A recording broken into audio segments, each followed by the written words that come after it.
right, guys, welcome back to the train studio. On this episode, we're going to be working on getting the ground cover laid down. We're going to do this in segments, so the video will be kind of bisected as we're working on the different colors. Just helps me break up a little bit of the work and then string it all together.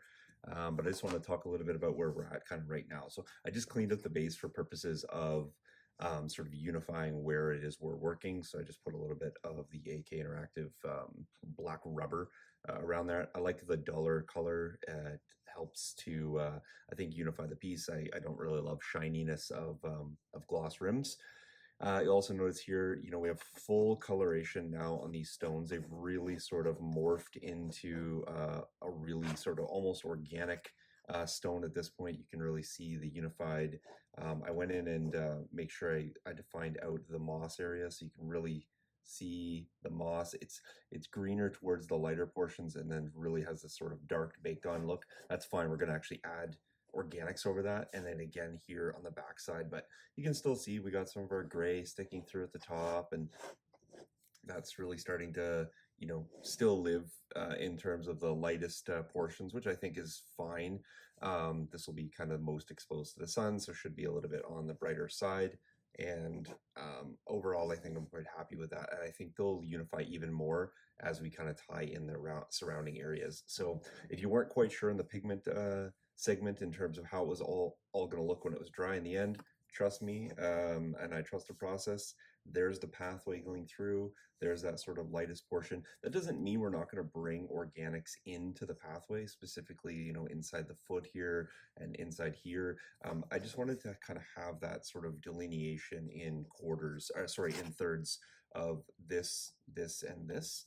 And then when you divide it here, you'll also sort of see that striation here in the foreground, the pathway, and then the background. No matter which way you slice it, you kind of have those really defined areas. And so that was quite important for me. I like to break the diorama bases up into that so that I have kind of workable sections. It also matters too if you're going to plan to have, like, let's say a flocking base or something where you have to kind of have some sort of start and end other than the natural perimeter. You might want to have a line like a pathway or a rock to work around or a foot, etc. So we have lots of that in this particular piece, and I think that's really going to help us to break up the base work on this. So we have a couple things that we're going to add, and we talked about that. We were going to add the alien rosette. We were going to add the blue algae. Those are the 3D laser cutted plants from Gamer's Grass. We have the, what is it, strong green, I think, just green. And then we have the wild green tufts here as well. I think this is strong green. I might have put this in the wrong package when I opened it up, but I think this is strong green and this is green because this one is definitely darker. The really important thing I want to talk about was this little keyword down here, wild. What that means is the variation, the sizing of the actual tufts. And so you can see here when they kind of be used together, and that's actually the two colors that we're complementing. So bonus to us for following the package. What this really means is it's the shape of the actual tuft itself, and you'll see some of the elongated ones, you'll see some of the more bulbous round ones, you'll see ones that are kind of triangular in shape here, if it's not going to focus, there we go, teeny ones, larger ones, etc. And why I really like the wild and why I like Gamer's Grass specifically is it really lends to the application. So when you're looking at sections on your layout, for example, right along this foot edge right here, there's a little trough kind of where the clay is built up, and the foot looks like it's pressed down in there. Well, to sell the illusion even more, if we can find a couple of the elongated tufts to sort of outline the foot and really capture this sort of sunk in feel, that foot's really going to look like it's pressing in and the grass is shooting out from the sides. And that's one of the considerations that you'll want to make when you're looking at the tufts. As well, we have this sort of like triangular portion of the rock extending out here. Well, if we get something that has a U shape or a triangular bend in it, or even put two to accent that sort of cut, rather than trying to go over it or hide this, I think that really helps sell the look as well. If you can get something with sort of a flatter backside, we can put it right up against the rock, extending the strands of static grass up here, and then really selling the illusion of the rock being sunk down into the base. Similarly, when we come around the backside, anything sort of roundish in shape, rather than put them all straight against it, then it will look like the foot is separate from the grass. If we get something that follows the contours of the foot, it will look like it's actually stepping in the grass. And so that's really important and critical for us here. And that's something that I'm going to be looking for when I'm putting the grass down. On the side here, I've just decanted some PVA glue. Here's the bottles for interest. It's the Wolverine PVA glue by AK Interactive. It's a nice white glue. It's really super strong, and I'm really a fan of this stuff. It has a low water content as well. It's like the Weld Bond. It tends to dry a little bit faster, and so for working time, it has a little bit less than the Weld Bond, but I find it to be a little bit thicker, and it really does adhere to a lot of surfaces. So I've been using this a lot lately. It's not economical to work on big, huge projects, but it is nice for these small projects, and so you kind of get your value out of these small bottles for sure. We're going to work with the strong green here first.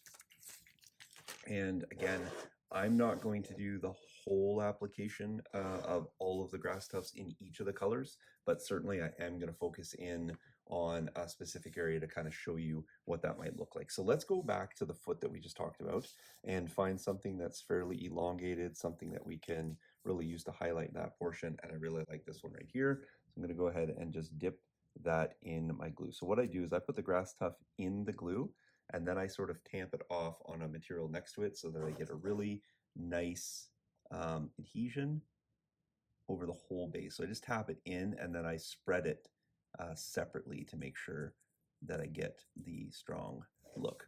And you want to put your tufts down so that they get adherence, but you're not jamming them in. You don't want to lose the vault that the grass tuft creates, and you also want to tease it up a little bit. I find that teasing it up or back up really does make sure that you get a nice look from the grass, and it doesn't look all flattened and mulled over. This one here I chose had a bit of a flat backside and a rounded front edge. That's because I'm going to back it right in against here and find it settling in right into that pocket. Now the trick here for these two is I slightly angled the application of the tuft. So I put it in just ever so slightly backed against the foot this way. I'm certainly not going to do that with all of the grass tufts, but in this particular case I do, because I want the foot to be creating that displacement. And so really kind of important to sell the illusion by doing so. I'm going to come here, I'm going to leave a little room by the toe. I'm not going to fully encapsulate the whole foot. I'm just going to come right out here by the toe. And everything of this glue here dries clear, so I'm not worried if there's a little bit of white or the odd strand or anything like that. That's not going to bother me. I got another little teeny one. I'm just going to come out here and I'm going to pop this right by that one. Again, see, you got a little bit of glue squirted out. And again, we're going to come in with many colors, so we're not trying to cover the whole thing. This is certainly going to be the dominating color that we're going to want to use. So I am going to use quite a bit of this. I might use this entire package. But again, I am creating this as my strongest color, natural, being a nice strong green. Again, here I'm going to come against the foot. It's a little bit more towards the front, so I'm going to angle it a little bit more subtly, but still angling it next to the foot. And you can see here, again, how we're kind of creating that look. And as we bring in this green, it's really going to set off this pathway color. It's going to tie in nicely with the darkness here, and it is going to really accent this rock as we move through. So the process is a little tedious, I'm not going to lie, but it is also quite therapeutic, to be perfectly honest. Having done several thousand tufts on a previous project, that being the Hobbit project, if you want to go check that out, you can. There was a lot of tiny tufts and just a lot of tufts in general, and that took me several days to get the tufts down. But this one here, certainly a few hours of work probably, to be perfectly honest. By the time we do the laser cuts, will be all it's going to take. And don't forget to sit back and look at your application as well. Really consider where you're putting them down. Have a look after, you don't have to look after every single one, but have a look as you're putting them down, make sure you're choosing the right ones, make sure it's working how you want. You can see this one right here, it's got that sort of V formation. So I'm going to use that, or that UV, whatever you want to call it. It's probably more of a U, it's a little less sharp than a V. However, I'm going to change it into a V by pressing it in and around this space of this rock right here. I'm going to come in here and tease it out this way, just ever so slightly. Again, sometimes I'll use the tool to tap it down. Sometimes when it's a larger piece, I'll use the fingertip first, and then I'll go back in with the tweezers just to tease up the grass after that. So you can see we're just starting to get some organics in there. It's setting off nicely with the feet, and we're just going to work our way through. I'm going to recommend doing one side here and then coming back here. Another thing too that I often do, and this is it's just a recommendation for project planning, is if I have this many grass tufts and I know for sure that I don't have any more, don't have access to any more, and want to make some consideration, you can get really laser focused and locked into one side and everything looks great over there, and then you're left with, you know, this many tufts. And then what happens is this side then naturally looks unnatural because there's not a balance of materials if that was the intent. So what I often recommend doing is, and these conveniently are kind of divided as such, but don't, it doesn't hurt, I should say, to just plan out your tuft usage. I'm going to separate this. I'm going to plan to use this many tufts on this side and this many tufts again on this side. That doesn't mean you must do that, but it's going to let you plan proportionally so that you don't overextend on one side thinking you did a fantastic job only to find yourself lagging on the other side. If you don't end up using all those tufts, that's fine. You also need to know when to quit, and that's a bit difficult when you're first starting out. It's also difficult when I have told you that I'm going to use, you know, some yellow flowers, some purple flowers that just fell on the floor back there, some green tufts, two types of laser cut plants, and another type of green. So I need to figure out when is enough enough. What I also recommend for doing that is, if this is my dominant color and this is the most I'm going to use, set that as your ratio. This is the maximum I'm going to use per side. My next color is going to be less dominant than that. Maybe I'm going to use half again of the next color. My laser cut plants, I'm going to kind of have them in pockets, and maybe I want them here, here, and here.